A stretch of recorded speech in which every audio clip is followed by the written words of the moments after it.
Foot.fr, fournisseur officiel de football. Salut les amoureux du ballon rond, ravi de vous retrouver sur Foot Mercato. On commence tout de suite ce JT en France avec le Paris Saint-Germain qui joue son avenir européen demain soir face à la Real Sociedad en 8e de finale retour de la Ligue des Champions. Après la victoire 2-0 à l'aller, les hommes de Luis Enrique veulent terminer le travail malgré l'ambiance compliquée autour du dossier Mbappé. Pour ce match capital, l'entraîneur parisien ne pourra pas compter sur tous ses joueurs. En effet, Marco Asensio est forfait pour cette rencontre. Légèrement touché à l'ischio-jambier droit contre Monaco, Marco Asensio restera en soins cette semaine, a indiqué le club sur son site officiel. Il manquera donc ce choc, tout comme Milan Skriniar et Presnel Kimpembe qui poursuivent leur exercice de rééducation. Un certain Marquinhos et Danilo Pereira, eux, sont bien de la partie. D'ailleurs, c'est l'heure du sondage du jour et nous vous avons sollicité sur notre site pour savoir si selon vous le PSG allait se qualifier pour les quarts de finale de la Ligue des Champions. Eh bien, à 77%, c'est oui, le club parisien va se qualifier demain soir. On reste dans l'actualité parisienne où une info surprenante est apparue ce lundi matin. Sous contrat jusqu'en juin 2025 avec le PSG, Luis Enrique voit un club lui faire les yeux doux, et c'est un club qu'il connaît bien puisqu'il s'agit du FC Barcelone, avec qui il a remporté la Ligue des Champions en 2015. Selon la Cadena Ser, Deco, le directeur sportif des Blaugrana, veut rapatrier Luis Enrique sur le banc catalan, et ce dès cet été. Il est perçu comme le technicien idéal pour redonner au jeu barcelonais un éclat certain. Le média précise par ailleurs que la direction catalane souhaiterait profiter du climat hostile régnant actuellement dans la capitale française pour convaincre l'Espagnol de 53 ans de faire son retour en Catalogne. Entre le départ à venir de Kylian Mbappé et les nombreuses critiques adressées à l'entraîneur asturien, que ce soit sur les manques collectifs du PSG, ses choix tactiques ou sa communication, l'actuel architecte des Rouges et Bleus pourrait en effet se lasser. Sauf qu'en difficulté sur le plan financier, le Barça ne semble clairement pas disposer de la marge de manœuvre suffisante pour forcer le destin de son ancien coach. Affaire à suivre.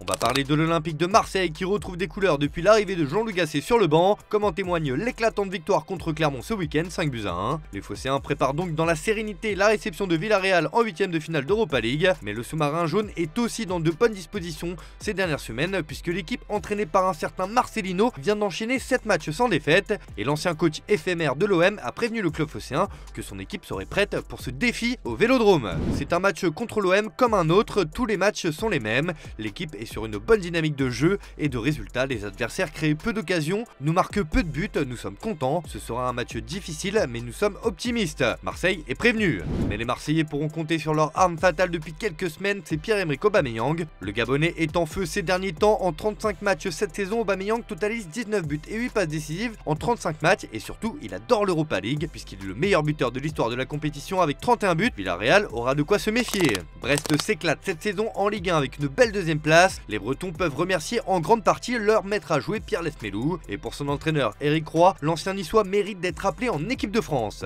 Réussir à garder ce niveau de jeu après ce qu'il a traversé, il faut vraiment avoir un état d'esprit au-dessus de la moyenne. C'est quelqu'un d'exceptionnel qui plane sur l'équipe et sur la Ligue 1. Pour moi, au poste où il joue, il n'y a pas d'équivalence en France. Il peut jouer partout et mériterait même d'avoir une sélection, a-t-il confié.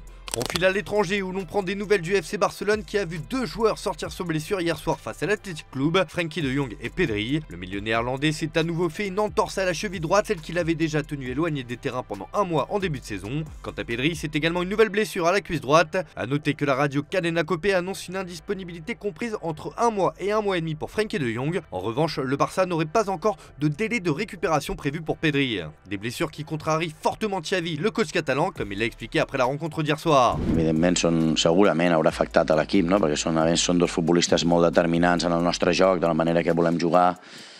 Pedri tornava a estar molt bé, ha entrenat molt bé aquesta setmana i es trobava físicament molt bé. És una llàstima, no? I a Frenkie també. Frenkie estava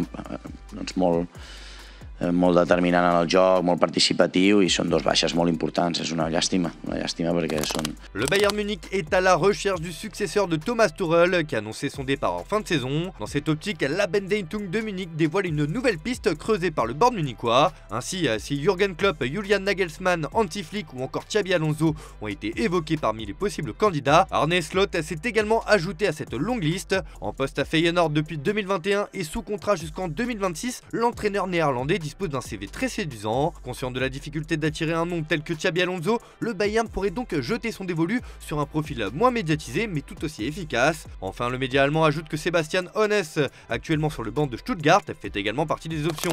Toujours chez les coachs, ça se complique pour Mauricio Pochettino à Chelsea. Les Blues, 11e du championnat anglais, sont à 14 points de l'Europe et s'enfoncent dans la crise. Cela semble compromis et les supporters en ont ras-le-bol de cette situation. Sur la pelouse de Brentford, à l'ouest de Londres, les fans ont manifesté leur mécontentement Milan. En effet, ils ont lancé des chants à l'encontre de Todd Boehly, le propriétaire des Blues, et contre Mauricio Pochettino. Le technicien argentin a même été insulté dans les travées du stade. Bref, la saison est longue pour le club londonien. Auteur d'une belle saison avec le Real Madrid, Brahim Diaz peut entrevoir un avenir international. Le milieu offensif dispose d'une sélection avec l'Espagne, mais reste éligible avec le Maroc. Et bien, selon la Cadena Nasser, Walid Regragui a convoqué Brahim Diaz au sein de sa liste pour le mois de mars. Le Maroc, qui affrontera l'Angola le 23 mars et la Mauritanie le 26 mars, aura normalement l'occasion de voir Brahim Diaz.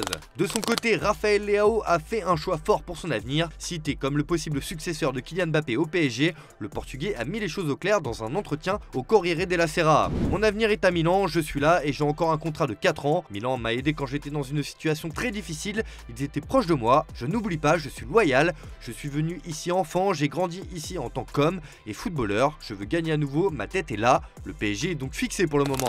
Le mercato estival n'a même pas commencé que plusieurs équipes s'activent déjà pour se renforcer en vue de la saison prochaine. Certaines parviennent même à recruter des joueurs maintenant, c'est le cas de Bilbao. En effet, le club basque a officialisé la venue d'Alvaro Diallo en provenance de Braga. L'attaquant espagnol de 24 ans est né à Madrid mais a grandi dans le Pays basque et était déjà suivi par les pensionnaires de San Mamés avant son départ pour le Portugal. L'attaquant a signé un contrat de 5 saisons jusqu'au 30 juin 2029.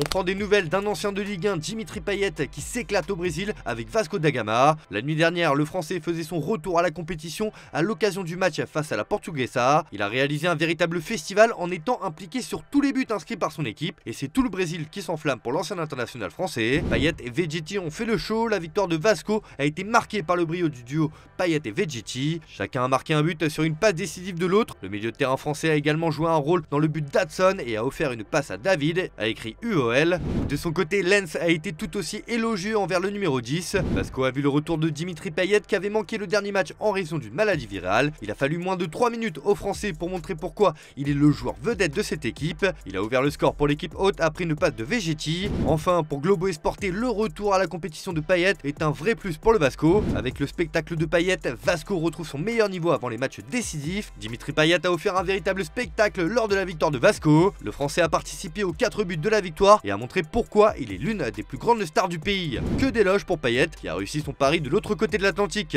Les fans de Vasco da Gama ne s'y trompent pas et enfin connaisseurs du football ont largement célébré leur numéro 10 après la rencontre d'hier soir. C'est l'image du jour les amis.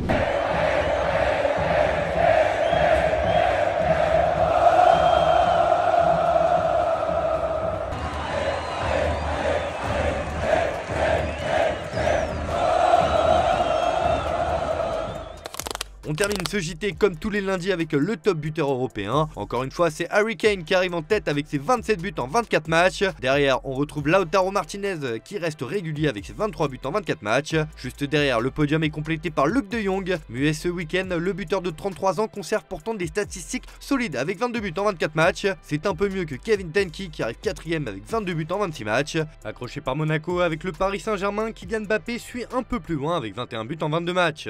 Vangelis Pavlidis arrive 6ème avec 21 buts en 24 matchs. Belle remontée pour Serhou Guirassy qui se offert un doublé avec Stuttgart contre Wolfsburg. Le Guinéen affiche ainsi 20 buts en 18 matchs. À la 8ème position, Santiago Jiménez a retrouvé le chemin défilé contre le PSV Eindhoven. Un nouveau but qui permet aux Mexicains d'en compter 20 en 23 rencontres avec le Feyenoord. C'est un peu mieux que Lawrence Shankland qui arrive 9ème avec 20 buts en 29 matchs. Enfin, Simon Banza complète le top 10 avec 18 buts en 18 matchs. Le buteur congolais de Braga a marqué de nouveau ce week-end. Voilà, c'est tout pour aujourd'hui. Merci de votre fidélité, bonne soirée à tous, on se retrouve demain pour de nouvelles vidéos sur Foot Mercato.